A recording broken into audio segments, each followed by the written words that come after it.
Madame, Monsieur, bonsoir, bienvenue dans notre édition locale. Voici les titres de ce journal. À la une aujourd'hui, la mobilisation contre la réforme des retraites se poursuit partout en France et notamment à Cannes. Des températures au-dessus de 20 degrés, il a fait chaud cette semaine à Cannes. Nous vous amènerons le soleil en plateau. Coiffeur de stars, une profession hors du commun. Nous avons rencontré celui qui coiffe les célébrités du Festival de Cannes. Et puis en fin de journal, nous vous embarquerons dans une partie de pétanque effrénée à Mougins. C'est la suite de notre journal. Alors que le projet de réforme est en période d'examination au Sénat, plus de 300 manifestations ont été recensées en France, et notamment à Cannes. Reportage de Lucas Métairie et de Jade Sadi.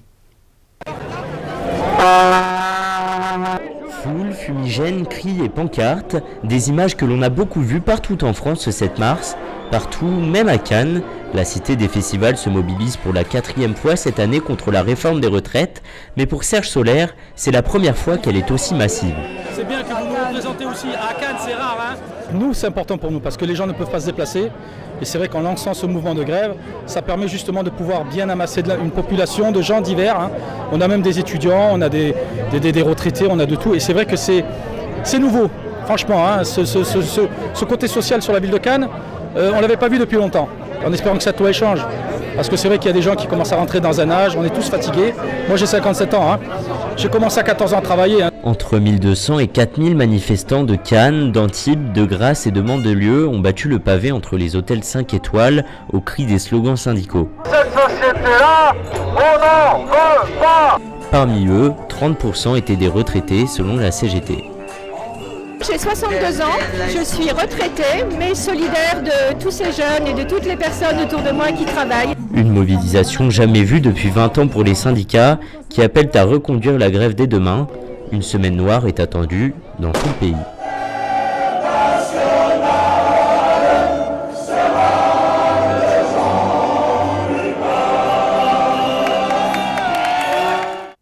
Et nous sommes en plateau avec Lucas qui vient de nous rejoindre. Bonsoir Lucas. Bonjour Lucas. Donc toi tu étais à la manifestation à Cannes contre la réforme des retraites de ce mardi. Ça. Une manif à Cannes, ça peut étonner certains. Est-ce que c'était une vraie manif, Lucas ? Ouais, pour le coup c'était une vraie manifestation. Il y avait une demi-douzaine de syndicats de tous les horizons et des chants qu'on a l'habitude d'entendre, hein, l'international, Inouman, plein de chants différents. Et donc l'ambiance était bonne ? L'ambiance était oui, vraiment bonne, quoi. Une petite fête ambulante avec entre 1000 et 4000 personnes. C'est le cadre qui était un peu détonnant par rapport aux images qu'on a l'habitude de voir dans les manifestations, avec notamment des hôtels 5 étoiles sur le parcours. C'est assez étonnant, mais au final ça reste une manif. D'accord. Merci Lucas. Merci Lucas pour ton intervention. Merci à vous. À Cannes, il a fait jusqu'à 23 degrés ce jeudi 9 mars, un avant-goût du printemps sur la Croisette, un reportage signé Valentine Brevet, Mathilde Jalliné-Beillon et Jeanne Bienvenue. Et non, nous ne sommes pas en été, mais seulement au mois de mars.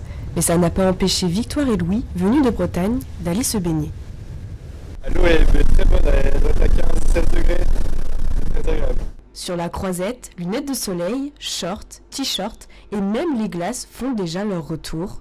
Ce jeudi 9 mars, le thermomètre a atteint les 23 degrés, des températures inhabituellement douces qui inquiètent.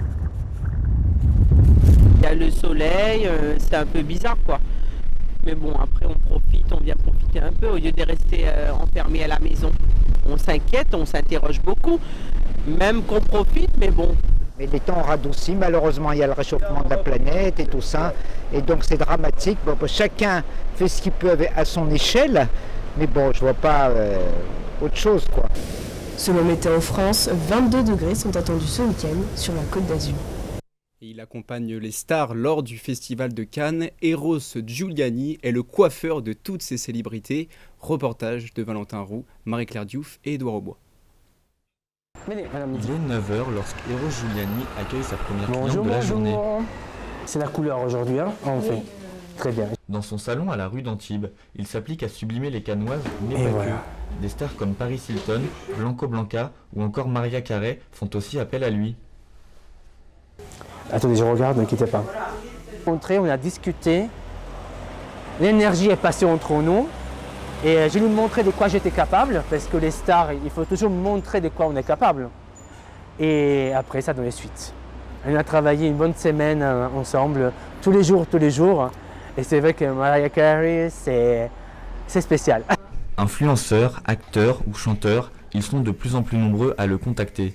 Mais malgré sa renommée dans le monde du spectacle, tout n'a pas toujours été facile pour l'Italien, arrivé en France il y a 22 ans.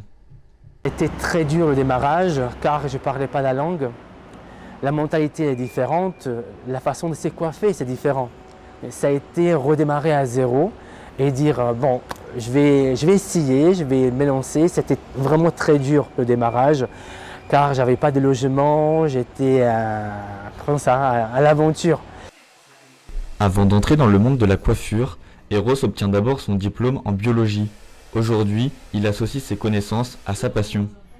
Grâce à mes compétences de biologiste, ici j'ai toujours mon microscope, je peux faire une analyse des cheveux, regarder sous la peau, regarder un petit bulbe, voir exactement s'il y a des petites anomalies et conseiller ma cliente pour pouvoir la soigner, l'envoyer chez un médecin et au reste. Tout au long de l'année, Eros travaille avec les stars lors des festivals. La semaine prochaine, il se rendra au MIPCOM pour faire ce pourquoi il a autant de succès, sublimer les gens. Un an après que le jury lui ait décerné, le jury du festival de Cannes lui ait décerné la Palme d'Or pour son film Sans filtre, Ruben Östlund fait son retour au festival en tant que président du jury. Le Suédois va donc revenir dans une ville qui lui réussit plutôt bien, lui qui avait aussi remporté la Palme d'Or en 2017 pour son film The Square. Il est le 3e réalisateur doublement récompensé à devenir président du jury et le tout premier à endosser ce rôle l'année suivante de son sacre. Cette année, le festival se tiendra du 16 au 27 mai au Palais des Festivals sur la Croisette. Manger bio et local sans bouger d'un pouce, c'est possible. Mathieu et Deborah se sont lancé le défi de livrer leurs clients de Cannes jusqu'à Antibes en passant par Grasse. Un reportage de Valentine Brevet et Mathilde Giannini-Beillon. Pomelo, poire, fenouil et choux romanesco font partie des paniers de fruits et légumes bio de saison que vous proposent Déborah et Mathieu. Les deux associés passionnés d'agriculture ont quitté leur métier respectif de serveuse et de commerciale pour lancer leur entreprise. Les légumes, on va pour la plupart aller chercher à Cannes, Grasse et Montsartou. Dans ce cas-là, on va nous les chercher en véhicule électrique le matin et on fait les paniers et ensuite on livre encore en véhicule électrique. Une démarche écologique de la récolte à la livraison. Et le transport, c'est une grosse partie de l'impact de bilan carbone des produits. Donc le véhicule électrique, ça nous semblait pour la livraison être le mieux pour réduire l'impact du bilan carbone. Que ce soit pour aller chez les agriculteurs, pour aller chercher le matériel, pour les produits, que ce soit des rendez-vous, que ce soit des livraisons, c'est 80% du temps, quoi. Le prix du panier varie entre 25 et 35 € en fonction de leur taille, allant de 4 à 8 kg. Les clients semblent en être satisfaits. Franck Hochel, nouveau client, a déjà commandé 4 paniers en 2 semaines. On trouve que c'est un bon compromis au point de vue légumes, etc. En plus, comme on sait qu'ils travaillent avec des gens de la région, ça nous plaît bien. Et puis aussi parce que ça nous fait découvrir des fruits et surtout des légumes actuellement de saison. Franchement, je trouve que le prix vaut le panier vaut le prix investi. À peine le panier livré, Mathieu repart en course pour déposer les dizaines de commandes qui lui restent. Ils ont besoin d'un ordinateur ou d'un téléphone et peuvent travailler d'où ils le souhaitent sans avoir de bureau. Ce qu'on appelle les digital nomades, ce sont de plus en plus nombreux en France. Reportage signé Marc Ottiolier et Victor Létispion. Dans moins de 2 semaines, le nouveau business de Brian Chaussin verra le jour. Moi du coup ici c'est en train de monter le mur floral qui a fait à peu près 15 mètres carrés là sur tout le long. Dans ce bâtiment situé au centre de Cannes, le jeune entrepreneur de 23 ans ouvre une franchise de la quéquetterie. Des pâtisseries en forme de sexe qui séduisent de plus en plus. En sortant, on a été dans Paris et puis on cherchait des trucs un peu originaux. Et quand on est arrivé sur place, il y avait la quéquetterie. Et en rigolant, je dis à ma copine, mais tu penses qu'ils font une franchise de ça et tout? Ce serait incroyable de me renseigner pour les prix.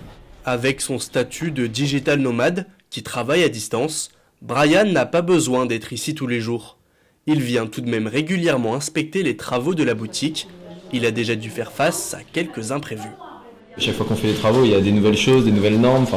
Il faut tout mettre en place. Exemple là, pour la commission de sécurité pour les extincteurs, on doit attendre qu'ils finissent le mur floral et qu'on mette les choses en place pour installer les extincteurs. Pour ce nouveau projet, Brian s'est associé avec son ami de longue date qu'il fréquente depuis le lycée. J'ai vraiment confiance en lui et je sais qu'il va pouvoir gérer ça comme si c'était son petit bébé à lui tout seul. Ouais, aussi. C'est notre bébé quoi. C'est notre bébé. Un bébé qui n'est pas le premier de Brian Chaussin. Il a créé son entreprise d'événementiel, une conciergerie et multiplie les investissements. Il gère le tout à distance, à l'endroit qu'il souhaite. Honnêtement, j'ai besoin que d'un téléphone. Ouais. J'aurais pas du tout besoin d'un bureau parce que j'ai mon téléphone et c'est là-dessus que je bosse 24/24. Depuis peu, Brian a rejoint une nouvelle aventure. Grâce à cette activité, il peut générer des revenus supplémentaires. Peu importe le business que je fais, je ne regarde pas le temps que je mets dedans parce que c'est vraiment, c'est plus un travail pour moi, c'est limite une passion. Tout ce que je fais, je le compte pas. Je le fais parce que j'ai envie, j'ai des objectifs, je vais aller les chercher. Autre exemple de digital nomade, Lauriane, une vidéaste indépendante qui n'est même plus reliée à la terre pour travailler. Son lieu de travail, un voilier. De changer d'endroit un petit peu toutes les semaines comme ça, en se déplaçant. Tu as un rapport au temps qui est différent parce que tu es toujours dans la découverte. Le problème, c'est que quand tu arrives dans les ports, il y a marqué qu'il y a la Wi-Fi. Et puis, en fait, quand tu te connectes, la Wi-Fi dans les ports, elle marche jamais. On a commandé Starlink qui permet de capter Internet absolument partout. Le nombre de digital nomades avec un emploi régulier est passé de 6 300 000 en 2020 à 10 200 000 en 2021. Plus qu'un sport, c'est un moment de partage pour les vétérans de la ville de Mougins. Le plaisir est le maître mot de la pratique de la pétanque dans le sud. Un reportage signé Édouard Aubois, Valentin Roux et Marie-Claire Diouf. Je libre la pièce, la 13 contre la 45. C'est la plus grande passion des seniors à Mougins. Dans ce village du sud de la France, la pétanque est une tradition. Les vétérans se retrouvent aujourd'hui pour un tournoi en triplette, homologué par la Fédération française de pétanque. Alors en fait les règles c'est en 13 points, voilà. Et après il y a un concours A et un concours B, c'est-à-dire celui qui perd à la première du concours A, il est versé dans le concours B automatiquement. Voilà, c'est fait par l'ordinateur, voilà. Les 168 joueurs se confrontent les uns aux autres régulièrement dans la région, mais le mot d'ordre reste le plaisir. C'est ça qui me plaît, la sincérité, on fait une partie et puis oh viens on va boire un coup pour le plaisir.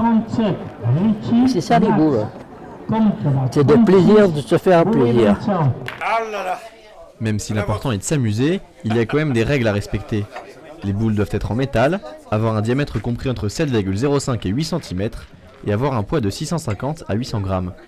Une fois ces conditions remplies, place à la compétition. Le Dourulé il est pas mal, on est tombé sur une grosse équipe parce que nous on est au niveau amateur. On espère faire du mieux qu'on peut pour gagner. Voilà. Les vainqueurs repartent avec une coupe, mais gare à la contre-performance. En cas de défaite 13-0, les perdants doivent embrasser Fanny. Ah si. Ouais, désolé la famille, on est en direct. Et c'est la fin de ce journal, merci à tous de nous avoir suivis aujourd'hui. On se retrouve ce soir pour l'édition de 20h. Au revoir. Ciao, ciao. Au revoir. Ciao. À bientôt. Ciao la famille.